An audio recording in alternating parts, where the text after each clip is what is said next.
Good morning. स्वागत है आपका एएस स्टडी 61 में। हम लोग आज जो है कि टॉपिक के अनुसार देख लेते हैं सामाजिकरण की प्रक्रिया। सामाजिकरण की प्रक्रिया जो सीटेट की अगली टॉपिक है, इसके आधार पर हम लोग देख लेते हैं कि सामाजिकरण क्या होता है। सामाजिकरण क्या होता है कि देखा जाए तो सामाजिकरण एक प्रकार से समाज में जिस प्रकार के रीति रिवाज, धर्म, संस्कार, संस्कृति, अनुभूतियाँ एक व्यक्ति के दूसरे व्यक्ति के द्वारा परोपकार की गई चीज़ें, ये सब सारी चीज़ें जो है कि क्या होती हैं, सामाजिक चीज़ें होती हैं। यानी कि एक व्यक्ति दूसरे व्यक्ति के साथ अंतःक्रिया करके, एक व्यक्ति दूसरे व्यक्ति के साथ अंतःक्रिया करके समाज में जो है कि सामाजिक परंपराओं को, रीतियों को, रिवाजों को, धर्म को, संस्कृति को आदि को जो है कि क्या करता है, परस्पर अंतःक्रिया करके या संबंध स्थापित करके समाज में जो है कि जीवन यापन करता है। समाज के अकॉर्डिंग समाज में जो मान्यताएं बनाई गई हैं, मतलब समाज में दो तरह की जो मान्यताएं होती हैं, एक अमान्य और दूसरा मान्य। इसके अंतर्गत व्यक्ति क्या करता है, समाज में मान्य परंपराओं को, मान्य विधियों को जो है कि अपनाता है और समाज में दूसरे व्यक्ति के साथ अंतःक्रिया करके क्या करता है, जीवन यापन करता है। इसी के आधार पर एक बालक का सामाजिकरण किस तरह से होता है, कैसे होता है, जैसे जैसे बालक बड़ा होता है तो उसका सामाजिकरण कैसे होता जाता है, हम जो है इसी के आधार पर चर्चा करेंगे। देख लेते हैं कि जो सामाजिकरण है, सामाजिकरण वह प्रक्रिया है, यानी कि हम लिख सकते हैं कि सामाजिकरण वह प्रक्रिया है, सामाजिकरण सामाजिकरण वह प्रक्रिया है, वह प्रक्रिया है जो प्रत्येक मनुष्य जो प्रत्येक मनुष्य दूसरों के साथ प्रत्येक मनुष्य दूसरों के साथ दूसरों के साथ अंतःक्रिया करता हुआ अंतःक्रिया करता हुआ करता हुआ सामाजिक सामाजिक आदतों आदतों विश्वासों सामाजिक आदतों, विश्वासों, परंपराओं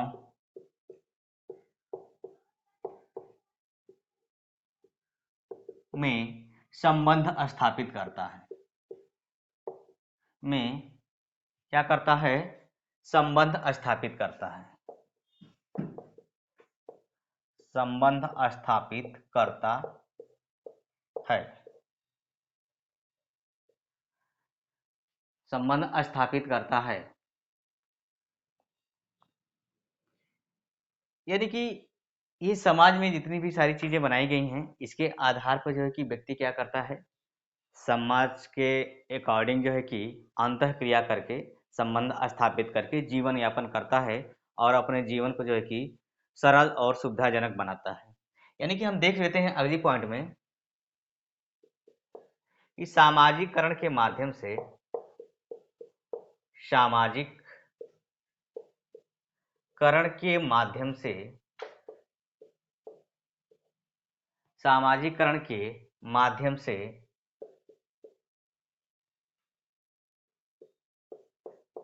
रीति रिवाज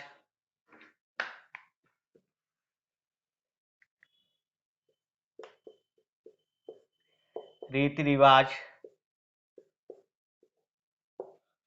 धर्म,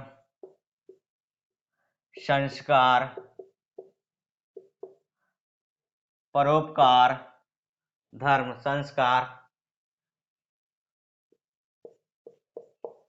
परोपकार,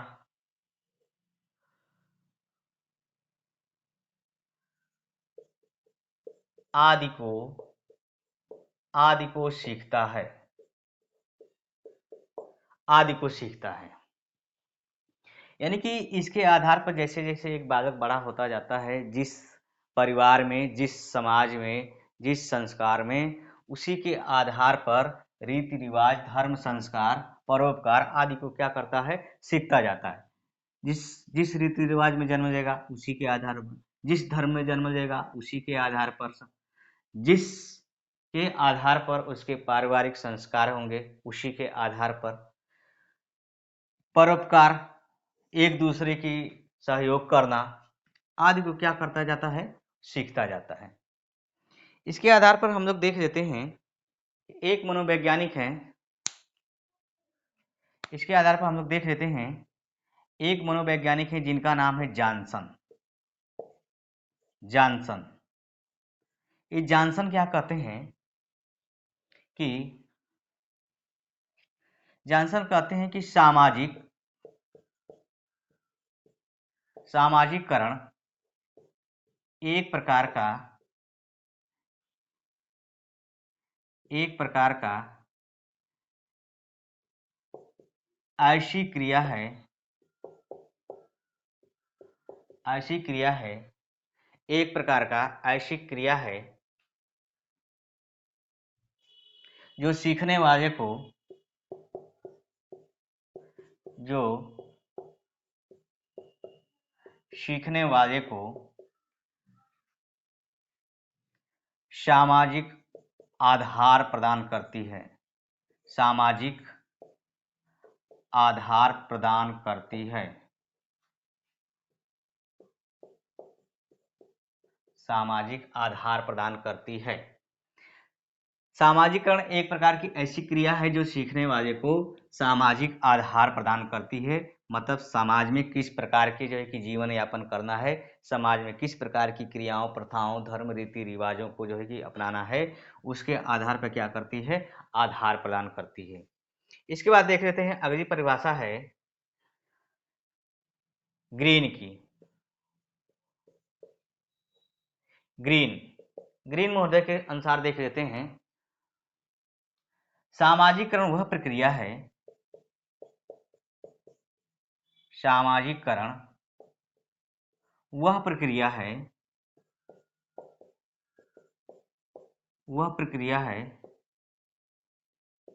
जो एक व्यक्ति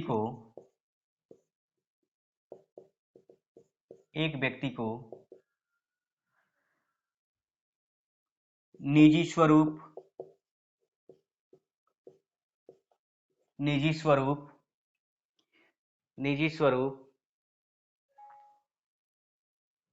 एवं विशेषता,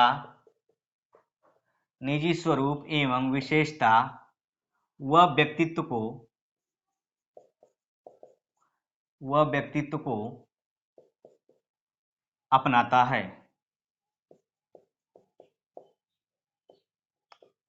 है, सामाजिककरण वह प्रक्रिया है जो एक व्यक्ति को निजी स्वरूप एवं विशेषता व व्यक्तित्व को क्या करता है, अपनाता है।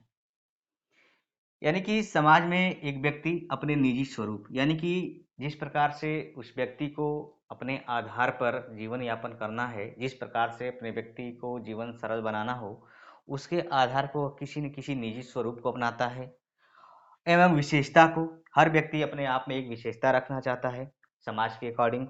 फिर क्या करता है कि व्यक्तित्व को अपनाता है, हर व्यक्ति की अपनी अलग अलग छवि होती है, उसी छवि के अनुसार क्या करता है, वो जो है कि सामाजिकरण को क्या करता है, अपनाता है। इसके बाद जो है कि हम लोग देखेंगे अगली परिभाषा, आप लोग स्क्रीनशॉट ले लीजिए, अगली परिभाषा हम लोग लिखते हैं।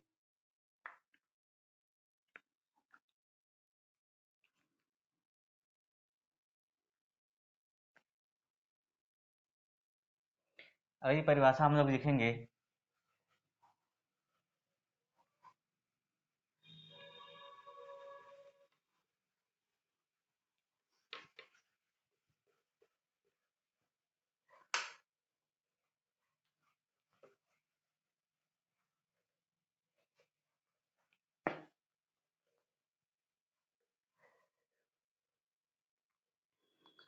अगली परिभाषा हम लोग देख सकते हैं रास के अनुसार। रास देखेंगे सामाजिकरण, सामाजिकरण, सामाजिकरण सहयोग करने वाले, सहयोग करने वाले, सामाजिकरण सहयोग करने वाले व्यक्तियों में, व्यक्तियों में हम की भावना, सामाजिकरण सहयोग करने वाले व्यक्तियों में हम की भावना का विकास करता है, हम की भावना का विकास करता है और एक साथ कार्य करने की, और एक साथ कार्य करने की क्षमता विकसित करता है, और एक साथ कार्य करने की क्षमता विकसित करता है, क्षमता विकसित करता है। देखिए यहाँ पर रास महोदय के अनुसार हम देख लेते हैं कि सामाजिकरण सहयोग करने वाले, मतलब कि समाज में व्यक्ति आता है तो अन्य व्यक्तियों के साथ अंतःक्रिया करता है, तो जो अन्य व्यक्तियों के साथ अंतःक्रिया करता है इसी को कहते हैं सहयोग करने वाले व्यक्तियों में हम की भावना। हम की भावना का मतलब ये हुआ कि पहले व्यक्ति अपने अनुसार अपनी क्रिया के अनुरूप जो है कि कार्य करता रहता है, अपने अनुसार। इसके बाद जब वो समाज में आता है तो वह जो है कि एक साथ, यानी कि समाज में आता है तो अन्य व्यक्तियों के साथ, यानी कि एक साथ करने की क्षमता विकसित होती है, यानी कि अन्य व्यक्तियों के साथ वो परस्पर क्या करता है, संबंध स्थापित करता है। इस तरह से रास महोदय कहते हैं। अगली कड़ी में हम लोग देखेंगे सामाजिकरण का सिद्धांत। अगली कड़ी में हम लोग देख लेते हैं सामाजिकरण का सिद्धांत। सामाजिकरण का सिद्धांत। सामाजिकरण का सिद्धांत क्या है? पहला सिद्धांत होगा स्वदर्पण का सिद्धांत। स्वदर्पण का सिद्धांत। स्वदर्पण का सिद्धांत ये जो है कि ये सिद्धांत दिए हैं कूले महोदय ने। किसने दिया है? कूले महोदय ने। कूले महोदय ने ये सिद्धांत दिया है। इन्होंने बताया है कि स्वदर्पण का सिद्धांत। देखिए स्वदर्पण का सिद्धांत का मतलब क्या है कि जिस प्रकार से व्यक्ति अपने आप को, स्वयं को एक दर्पण में देख करके अपने व्यक्तित्व को प्रभावित करता है, अपने व्यक्तित्व को या अपने जीवन चर्या के जो है कि समाज में किस तरह से एक स्पष्ट रूप में या एक अच्छे व्यक्तित्व के रूप में रखना चाहता है, उसी के आधार पर ये स्वदर्पण का सिद्धांत देते हैं कि प्रत्येक व्यक्ति अपने आप में इस तरह से निखार लाना चाहता है कि समाज में उस व्यक्ति की कोई न कोई जो है कि प्रधानता हो या महत्ता हो। तो इसके अनुसार हम लोग लिख सकते हैं कि स्वदर्पण सिद्धांत में सामाजिकरण सामाजिकरण सामाजिकरण अंतःक्रिया का सामाजिकरण अंतःक्रिया का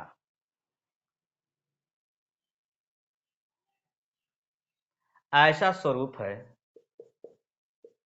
ऐसा स्वरूप है जो प्रत्येक व्यक्ति करता है, जो प्रत्येक व्यक्ति करता है, प्रत्येक व्यक्ति करता है।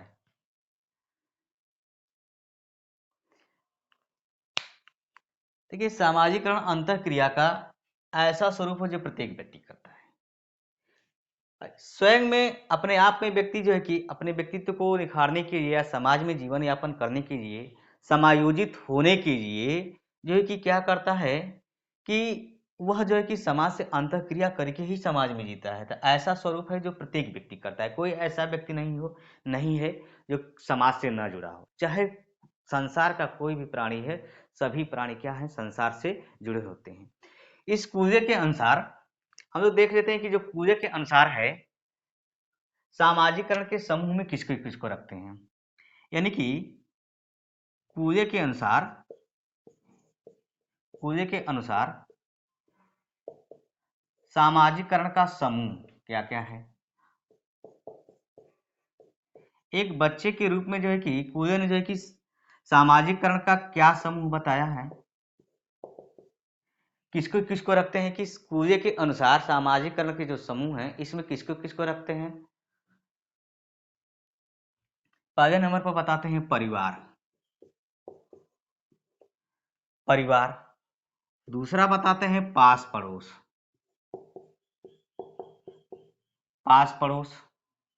इसके बाद बताते हैं कि समूह ये क्या है, ये सामाजिकरण की प्रथम पाठशाला है। सामाजिकरण की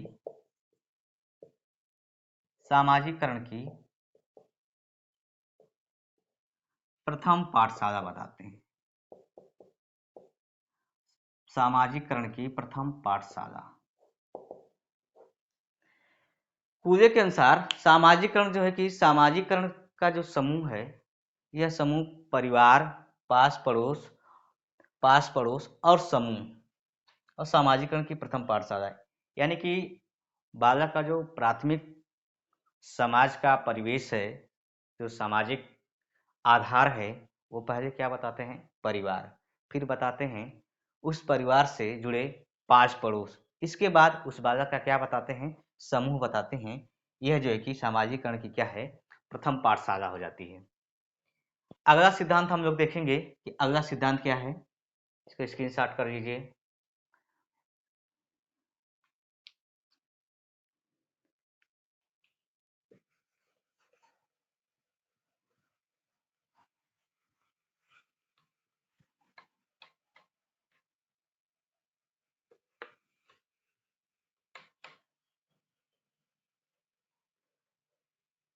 नेक्स्ट सिद्धांत है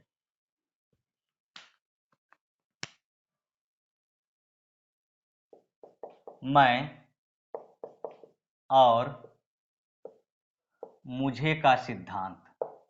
मैं और मुझे का सिद्धांत, इसको देने वाले हैं मीड महोदय। मैं और मुझे का सिद्धांत देने वाले हैं मीड महोदय। देखिए ये बताते हैं कि मैं, जैसे एक बालक जैसे ही आता है समाज में, कोई भी व्यक्ति जब समाज में पहली बार या जन्म लेने के बाद जैसे शिशुअवस्था में आता है, तो सबसे पहले वही चीजें करता है जो उसको सही लगे। समाज के अकॉर्डिंग क्या अच्छा है क्या बुरा है, उसे सत्य असत्य का कोई ज्ञान नहीं होता, लेकिन वह अपने आधार पर कार्य करता है। जिसमें उसकी इच्छा या रुचि हो, जिसमें उस बालक को संतुष्टि मिलती है, वही कार्य करता है। तो उसी को ये बताते हैं मैं।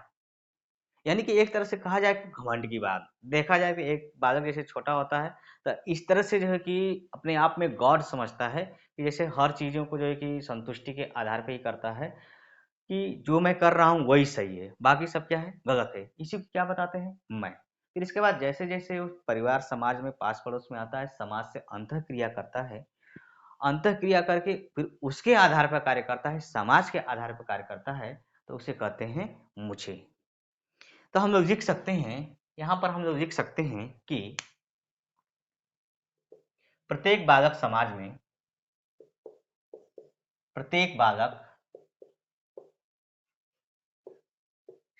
में एक भूमिका के रूप में, प्रत्येक बालक समाज में एक भूमिका के रूप में निर्वाह करता है,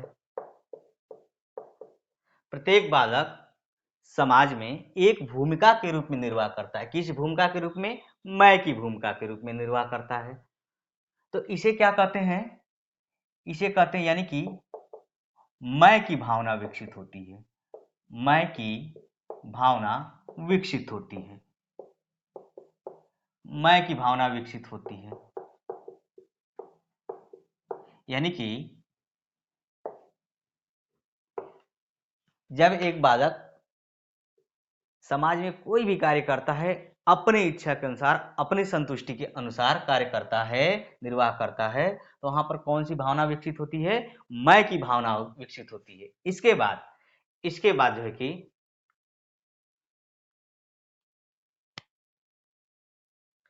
समाज में आने पर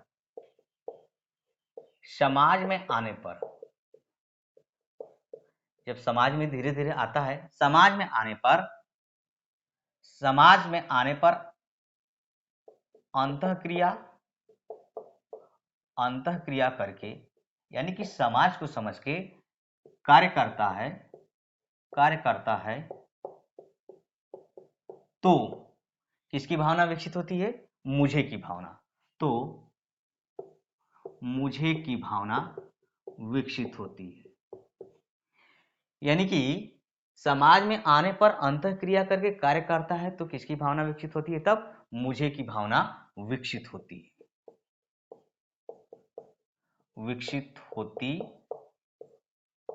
है, मुझे की भावना विकसित होती है। यानी कि देखा जाए तो मैं और मुझे के सिद्धांत में जो मीड महोदय बताते हैं कि प्रत्येक बालक समाज में एक भूमिका निर्वाह करता है, कुछ न कुछ तो क्रिया करता है। कौन सी क्रिया करता है? वही क्रिया करता है जो उसे अच्छा लगता है। बाकी चीजों को ये किसके लिए क्या है, सही है गलत है, उसे कुछ पता नहीं। तो जो उसे अच्छा लगता है वो करता है, वही करता है। तो वो कौन सी भावना विकसित होती है? मैं की भावना बताते हैं, मैं की भावना विकसित होती है। इसके बाद समाज में आने पर अंतःक्रिया करके, अब धीरे धीरे बड़ा होता है तो समाज में आता है तो उसके साथ अंतःक्रिया करता है, सत्य असत्य में जो है कि अंतर स्पष्ट करने लगता है कि समाज के अकॉर्डिंग, पास पड़ोस या इसके अकॉर्डिंग क्या सही है क्या गलत है, उसके आधार पर कार्य करता है। तो वहां पर किसकी भावना विकसित होती है? तब मुझे की भावना विकसित होती है। ये किसने बताया? मीड महोदय ने। इसके बाद हम लोग अगला सिद्धांत देख लेते हैं, सामूहिक प्रतिनिधित्व का सिद्धांत। सामूहिक प्रतिनिधित्व का सिद्धांत। सामूहिक प्रतिनिधित्व का सिद्धांत, इसको किसने दिया है? इसको दिया है महान दार्शनिक दुर्खिम ने। दुर्खिम ने दिया है, जो क्या है? एक दार्शनिक है। क्या है ये? एक दार्शनिक है। देखिए ये क्या कहते हैं कि सामूहिक प्रतिनिधित्व का सिद्धांत ये कहते हैं कि समाज में अनेक प्रकार की परंपराएं हैं, धर्म हैं, रीति हैं, रिवाज हैं, कुरीतियां हैं। ये सारी चीजें जो है कि व्यक्ति जो है कि हमेशा करता है, सदियों से चली आ रही है। यह परंपराएं किसी न किसी समाज की अलग रीति रिवाज हैं, किसी न किसी जाति समूह के अलग धर्म हैं, अलग संस्कृति हैं, किसी न किसी देश की अलग प्रकार की प्रक्रियाएं हैं, उनका अलग से एक नियम नियमावली है। तो जिसके आधार पर ये कार्य क्रिया है, और यह कार्य जो है कि प्रगति अनुसार, प्रगतिशील अनुसार, एक परिवर्तन की स्थिति में या एक संशोधन की स्थिति में, नवीनीकरण की प्रक्रिया में हमेशा क्या करता है? चलता रहता है। कभी समाप्त होने वाली प्रक्रिया नहीं है, तो चलता रहता है। तो उसी के आधार पर भी व्यक्ति क्या करता है? कार्य करता है, और समाज में समायोजित होकर जो है कि क्या करता है? कार्य करता है। इस तरह से नहीं कि एक बालक जैसे बड़ा हो गया तो समाज में समायोजित न हो। यदि समाज में समायोजित नहीं होगा तो समाज के अकॉर्डिंग जो है कि नहीं चल पाएगा। इसलिए प्रत्येक व्यक्ति जो है कि उस रीति रिवाज, परंपरा या धर्म के अनुकूल समाज में समायोजित होकर के क्या करता है, कार्य करता है। जैसे वहाँ की नियम हो, नियमावली है, संविधान हो, प्रक्रियाएं हैं, जो भी हो उसके आधार पर कार्य करता है। तो हम लोग दुर्खिम के अनुसार देख लेते हैं कि प्रत्येक समाज में प्रत्येक समाज में प्रत्येक समाज में अपनी विचारधाराएं हैं, अपनी विचारधाराएं हैं। प्रत्येक समाज में अपनी विचारधाराएं हैं, विचारधाराएं हैं।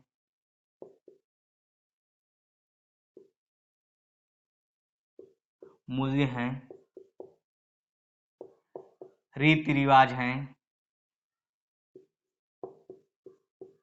रीति रिवाज हैं, रीति रिवाज हैं, धर्म है, संस्कृति है, आदि चीजें, आदि क्या हैं, प्रगति के रूप में कार्य करती हैं, प्रगति के रूप में कार्यरत हैं।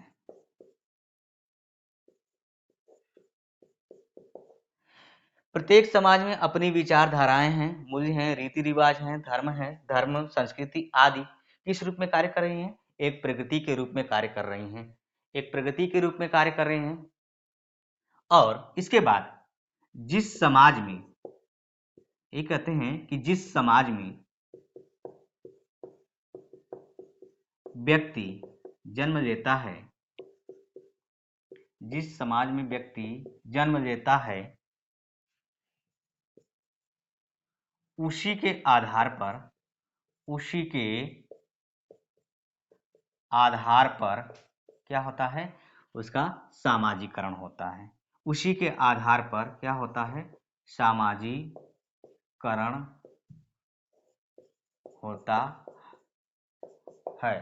उसी के आधार पर क्या होता है, सामाजिकरण होता है। आप लोग एक बार स्क्रीनशॉट ले लीजिए, फिर आगे हम लोग देखेंगे।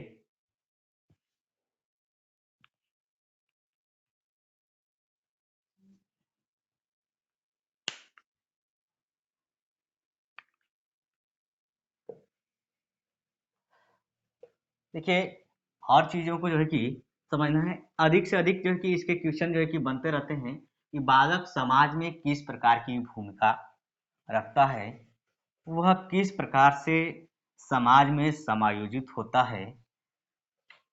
इसके आधार पर हमेशा आपके सीटेट में पेडागॉजी के क्वेश्चन बनते रहते हैं। हमेशा 3 से 4 क्वेश्चन बनते रहते हैं हर सब्जेक्ट से संबंधित, क्योंकि एक बालक का सर्वांगीण विकास करना है और वह बालक समाज में आकर के एक योगदान दे, इसलिए ये टॉपिक आपकी महत्वपूर्ण हो जाती है। हम लोग अगले चरण में देखेंगे कि सामाजिकरण को प्रभावित करने वाले कारक।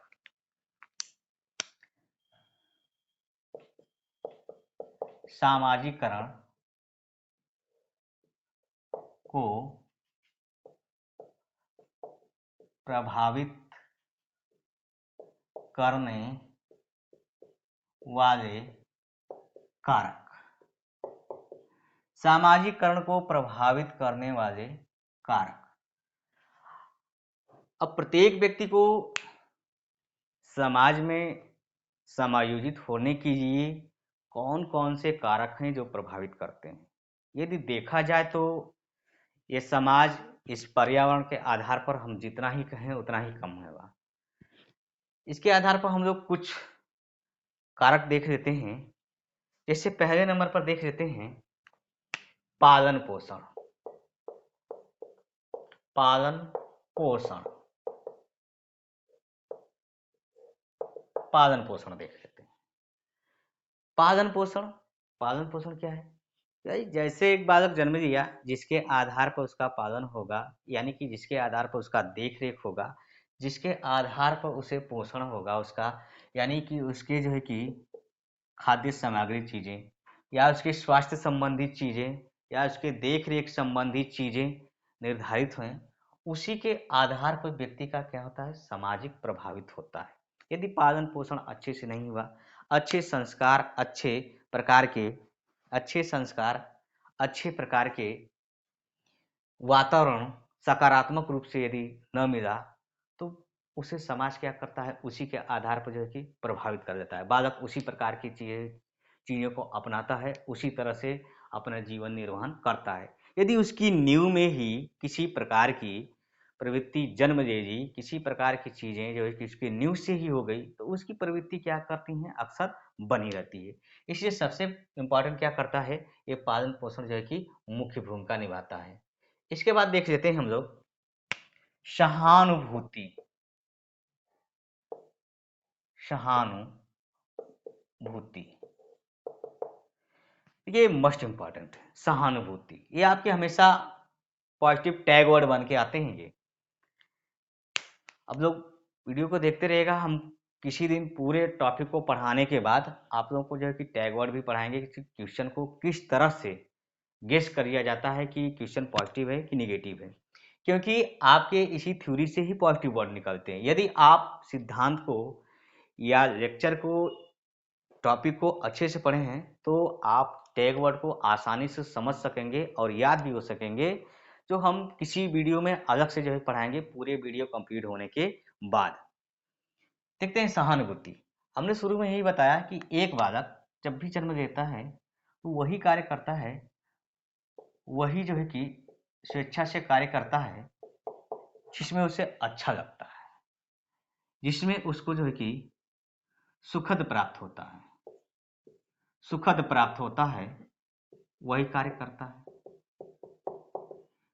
यानी कि ये देखा जाए तो उसके अनुसार भाई कुछ ऐसे भी कार्य करते हैं बालक जो समाज के अकॉर्डिंग या माता पिता परिवार के अकॉर्डिंग सुनिश्चित न हो, घातक हो या बहुत दुखी कार्य हो, लेकिन यदि उसी बालक के अनुसार उसके साथ सहानुभूति के साथ यदि पेश आया जाए या सहानुभूति के आधार पर उसके साथ कार्य किया जाए, तो बालक उन चीज़ों को जो है कि आसानी से समझकर अपने संवेग को, अपने सारी क्रिया को नियंत्रित करके उसी कार्य की गति को जो है कि किसी औपचारिक कार्य में जो है कि प्रयोग कर सकता है। इसलिए जरूरत पड़ती है किसकी, सहानुभूति की जरूरत पड़ती है। अगले चरण में हम लोग देख लेते हैं सामाजिक शिक्षण। सामाजिक शिक्षण, सामाजिक शिक्षण, ये सामाजिक शिक्षण क्या है?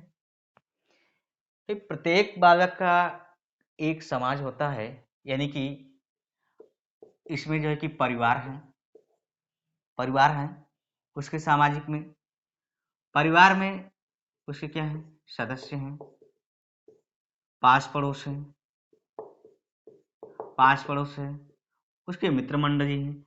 यानी कि इस तरह से जो है कि एक बालक के सदस्य हैं समाज में, तो इसके आधार पर जिस तरह से बालक को रखा जाए, जिस तरह से बालक को जो है कि के समक्ष कार्य किया जाए, भाषाएं बोली जाए, रिवाज धर्म संस्कृति को अपनाया जाए, उसी के आधार पर तो उसका सामाजिक विकास होगा। इसी को कहता है सामाजिक शिक्षण। यदि यह सामाजिक शिक्षण औपचारिक प्रक्रिया को अपनाता है, औपचारिक, तो स्वाभाविक है कि बालक भी औपचारिक के आधार पर ही उसका शिक्षण होगा, सीखेगा। यदि वह अनौपचारिक प्रक्रिया को अपनाता है, अनौपचारिक अनौपचारिक तो स्वाभाविक है तो उसका भी व्यवहार जो है कि अनौपचारिक आधार पर ही होगा। इसके आगे हम लोग देख लेते हैं पुरस्कार एवं दंड। पुरस्कार एवं दंड, पुरस्कार एवं दंड क्या है? पुरस्कार एवं दंड क्या है कि यदि बालक अच्छा कार्य करता है तो हम उसको सराहना देते हैं, यानी कि सहानुभूति के साथ पेश आते हैं। अच्छा कार्य करता है, पॉजिटिव कार्य करता है, तो हम उससे जो है कि सराहना देते हैं। यदि कोई अनौपचारिक कार्य कर दिया तो हम उसे क्या करते हैं, दंडित करते हैं। यदि हम दंडित करते हैं तो हो सकता है उसके संवेग दब जाए, वह किसी प्रकार की उस परिस्थिति को छोड़कर अन्य किसी प्रकार की कुरीतियों को अपना ले, अन्य प्रकार की कुरीतियों को अपना ले, तो इसका भी जो है कि समाज में सामाजिकरण के रूप में जो है कि महत्वपूर्ण भूमिका निभाता है कि बालक को कब पुरस्कृत करना चाहिए, कब दंडित करना चाहिए, या दंड का प्रावधान किस रूप में रखना चाहिए, ये जो है कि मुख्य भूमिका निभाता है। इसके बाद हम लोग देख लेते हैं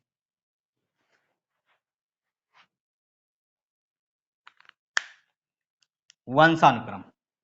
इसके बाद आ जाता है वंशानुक्रम।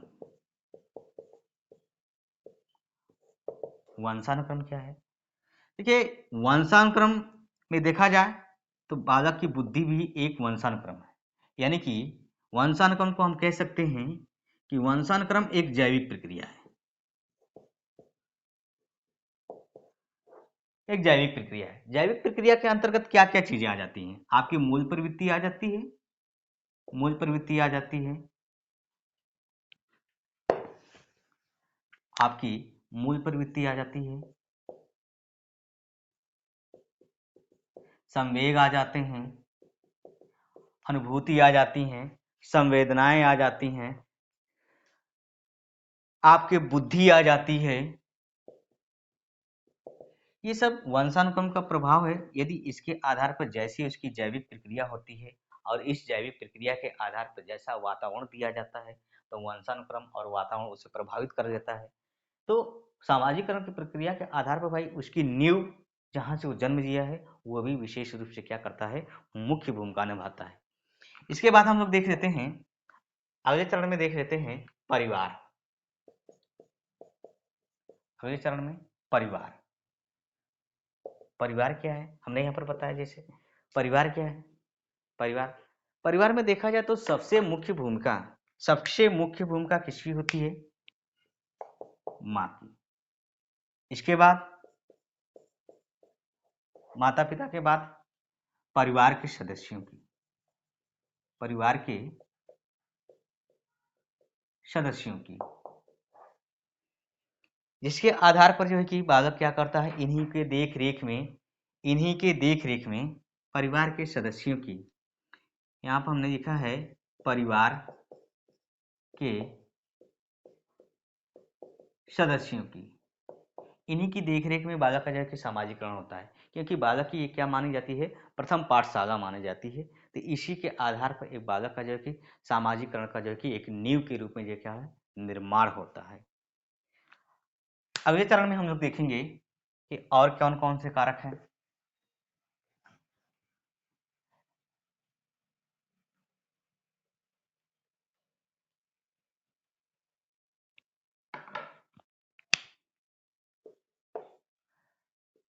पास पड़ोस। देखिए, ये सब पॉइंट बार बार पेपर में पूछते रहते हैं। पास पड़ोस, पास पड़ोस, बालक जैसे जैसे बड़ा होता है, जैसे जैसे बड़ा होता है वह जो है कि पास पड़ोस के वातावरण में आता है। सबसे पहले बालक यदि परिवार के बाद किसी समाज में आता है तो वो किस में आता है, पास पड़ोस में। तो पास पड़ोस के आधार पर जिस प्रकार के पास पड़ोस की भी चीजें होती हैं, वो वातावरण में जैसे जैसे बड़ा होता है तो वैसे वैसे उसके समक्ष नई चीजें प्रस्तुत होती जाती हैं। तो नई चीजों के आधार पर, नए वातावरण के आधार पर वो प्रत्येक चीजों को क्या करता है, अपने प्रत्यक्ष रूप से अपनी संवेदनाओं के रूप में वो जो है कि ग्रहण करता जाता है। तो उसके लिए जो है कि ये पास पड़ोस से जिस प्रकार का पास पड़ोस होगा उसके आधार पर उसे वातावरण क्या करते हैं, प्रभावित करते हैं। अक्सर ये देखा जाता है कि बालक किसी पास पड़ोस के द्वारा देखी गई चीजों को जो है कि घर में आकर के जिक्र करता है। इसका मतलब क्या है, पास पड़ोस उसे प्रभावित करता है। पास पड़ोस के बाद देख लेते हैं मित्र मंडली। क्या है? बालक की मित्र मंडली। मित्र मंडली जिसको हम लोग कहते हैं बालक का क्या है, समूह। आप देखते हैं बाल्यावस्था में समूह, अनेक प्रकार के बालक अनेक परिवेश से, अनेक परिवार से आए रहते हैं। उस परिवार का प्रभाव उस बालक पर आता है, सभी बालक पर आता है। तो सभी बालकों का जो समूह होता है तो यह बालक एक दूसरे के परस्पर अंतःक्रिया के आधार पर क्या करते हैं, सीखते हैं। उनकी भाषाओं को, उनके उनके क्रियाकलापों को, एक दूसरे के चीज़ों को क्या करते हैं, सीखते हैं। इसके बाद हम लोग देख लेते हैं समुदाय। समुदाय, समुदाय मतलब समूह, समुदाय मतलब ऐसे समाज से जो समाज किसी अन्य रीति रिवाज या धर्म से जुड़े हैं, उसका भी विशेष प्रभाव पड़ता है। हो सकता है बालक किसी अन्य धर्म से संबंधित हो, कोई दूसरा बालक जो है कि दूसरे धर्म से संबंधित हो, वो दोनों जो है कि उन लोगों का क्या हो, समूह हो या मित्र मंडली हो, तो उसका प्रभाव भी उसके अंदर क्या करता है, पड़ता है। इस तरह से भी समाज का निर्माण होता है। इसके बाद हम लोग देख लेते हैं, इसी में देख लेते हैं धर्म। धर्म का भी विशेष उसी रूप में प्रभाव करता है। इसके बाद हम लोग लास्ट पॉइंट में देख लेते हैं विद्यालय। विद्यालय के बालक को माना जाए तो औपचारिक ढंग से बालक का जो सामाजिकरण है, प्रथम औपचारिक सामाजिकरण, प्रथम औपचारिक सामाजिकरण क्या माना जाता है, विद्यालय माना जाता है। प्रथम औपचारिक सामाजिकरण क्या माना जाता है, विद्यालय माना जाता है। और ये ध्यान दीजिएगा, प्रथम औपचारिक सामाजिकरण विद्यालय माना जाता है। और इस विद्यालय की मुख्य भूमिका कौन निभाता है, अध्यापक। क्योंकि जब बालक एक सिस्टम में आता है, एक अनुशासन में आता है, एक नियमावली में आता है, तो उसके आधार पर अध्यापक क्या करता है, उसके की गई क्रियाओं के आधार पर या जिस रीति रिवाज धर्म परंपरा के अनुकूल बालक विद्यालय में प्रवेश करता है, उसी के आधार पर एक अध्यापक औपचारिक सामाजिकरण का निर्माण करता है उस बालक में। इसलिए जो है कि ये विद्यालय भी सामाजिकरण की मुख्य भूमिका निभाता है, क्योंकि परिवार से निकल करके सबसे पहले बालक सामाजिकरण की औपचारिक संस्था में विद्यालय में प्रवेश करता है।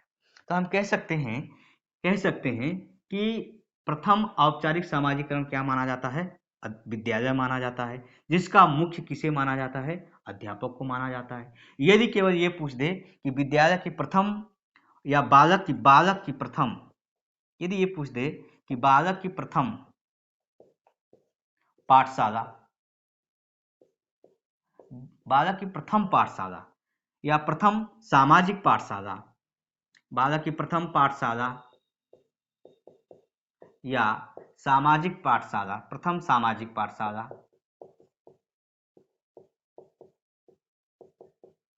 तो यहां पर हम लिखेंगे परिवार को। किसको लिखेंगे, परिवार को। परिवार में किसको लिखेंगे, मां को। यदि ये पूछ दे कि बालक की, यदि ये पूछ दे कि बालक की औपचारिक सामाजिकरण, औपचारिक सामाजिकरण पाठशाला, तो क्या लिखेंगे हम यहाँ पर, विद्यालय। तब क्या करेंगे, यहाँ पर विद्यालय करेंगे। यानी कि बालक की औपचारिक प्रथम पाठशाला, तब यहाँ विद्यालय करेंगे। और इस विद्यालय की मुख्य भूमिका में किसको लिखेंगे, अध्यापक को। किसको लिखेंगे, अध्यापक को। इस तरह से आज हम लोग देखा सामाजिकरण की प्रक्रिया। आगे भी हम लोग पढ़ेंगे सामाजिकरण के प्रकार, सामाजिकरण के प्रकार पढ़ेंगे। नेक्स्ट वीडियो जो है कि दूसरे वीडियो में इसके जो है कि हम और भी कुछ भाग हैं, दूसरे वीडियो में इसको हम लोग कंप्लीट करेंगे कि सामाजिकरण की प्रक्रिया किस आधार पर होती है। और इसके बाद ये टॉपिक कंप्लीट होने के बाद इसके क्वेश्चन भी कराए जाएंगे। चीज़ें अगर आपको अच्छी लगी हैं तो लाइक और सब्सक्राइब जरूर करिएगा, और अपने कमेंट जरूर लिख कर दीजिएगा कि व्याख्यात्मक में किस प्रकार की चीज़ें रहीं, और उसे जो है कि बेहतर से बेहतर करने का प्रयास किया जाएगा। ठीक है, तो हम नेक्स्ट वीडियो में मिलते हैं।